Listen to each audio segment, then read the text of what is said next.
Hello, how are you? A lot of people complain that their skin becomes looser after losing weight or as time goes by, and they ask me, Patricia, what can I do with my diet or lifestyle to improve this skin sagging without surgery or expensive creams? Today, I'm going to explain everything here. Stay until the end, you won't want to miss this.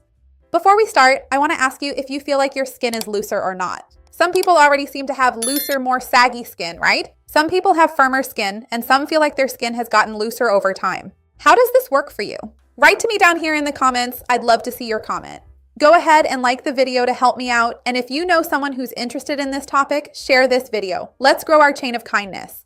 When we think about something to improve the structure of our skin, we definitely have to start the video by talking about protein, because when we don't have enough protein, the body will prioritize. Really, it will make sure we get enough protein energy for the vital organs, leaving the skin as a lower priority. So, ideally, we should be able to consume protein throughout the day and focus on consuming the types of protein that are most closely related to skin firmness, really, to our own collagen production. We know that there's a structural trinity here, which is glycine, proline, and lysine. Collagen is not just any protein, it has a unique triple helix structure. And to build this strong rope that holds our skin together, we need those 3 amino acids I mentioned to you. Glycine, which makes up 1/3 of collagen, proline, which ensures the thermal stability of collagen, and lysine, an essential amino acid that forms the bridges, the crosslinks between the fibers. So it's important that we have good sources of protein. And when we think about this, we realize that ideally we should have daily protein intake spread throughout the day. Usually between 0.5 and 0.7 grams of protein per pound of body weight is a good recommendation if you want to firm up your skin. And ideally, you should remember that at breakfast, in your afternoon snack, or at supper, if you have supper, you need to include protein in those meals as well. It's no use thinking only about lunch and dinner and not prioritizing the smaller meals too. It's important for us to consider, when we think about collagen and the structure of the skin, always choosing proteins with high biological value. So eggs and fatty fish are great options, as they are also anti-inflammatory, as well as meat and chicken. In fact, when we think about a good source of lysine, we think of whey protein, which is extremely rich in lysine and activates that switch for muscle building and collagen structure in our body.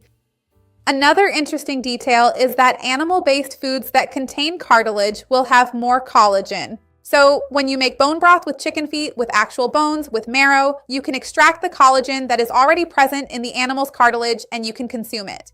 I even have a video here on the channel teaching how to make it, and it can be a good option to strengthen and firm up your skin. Our skin has a major enemy that we often don't know about, which is glycation. When we consume a lot of carbohydrates, a lot of sugar, it ends up caramelizing the proteins and can be terrible for our collagen. I even have a video here talking more about how sugar harms collagen in our daily lives.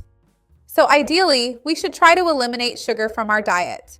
So avoid consuming sugar on a daily basis and foods that quickly turn into sugar, like white bread, white pasta, and white flour in general, because in fact, they can act like rust, just to give you a simple analogy on your collagen structure, which can make it less firm and less strong. So controlling the amount of sugar is also essential. We know that low-grade chronic inflammation can also greatly damage collagen structures in a broader sense. So when you consume a lot of processed foods, which are high in sugar because they cause an insulin spike, but also high in trans fats and saturated fats, this can increase inflammation and harm your collagen, your elastin. So as you replace these fats with healthy fats from omega-3, chia, and flaxseed, it will be more beneficial for improving your skin's structure and its firmness as well. One thing that people often forget when we talk about skin is the power that hydration has. In fact, hydration, the dermis, our structure beneath the skin, is filled with a gelatinous substance called the extracellular matrix. And the main component of this matrix is hyaluronic acid. And everyone buys creams with hyaluronic acid, people inject it into their faces, but hyaluronic acid really needs water. It can retain up to 1,000 times its own weight in water. So if you don't hydrate your skin, it will become looser, more flaccid. So maintaining good hydration is very important if you want to restore that turgor to your skin, the actual tone of your skin. I mean, the skin itself, I'm not talking about muscle, I'm talking about firmer skin. So staying hydrated throughout the day is very important. Drinking water throughout the day, it's no use drinking 2 cups of water in the morning, then going the whole day without drinking and only drinking at night. Throughout the entire day, having a water bottle with you will help. I even have a really nice video here talking about how many cups of water we need per day to stay hydrated and healthy. I'll leave this video down below in the description for you.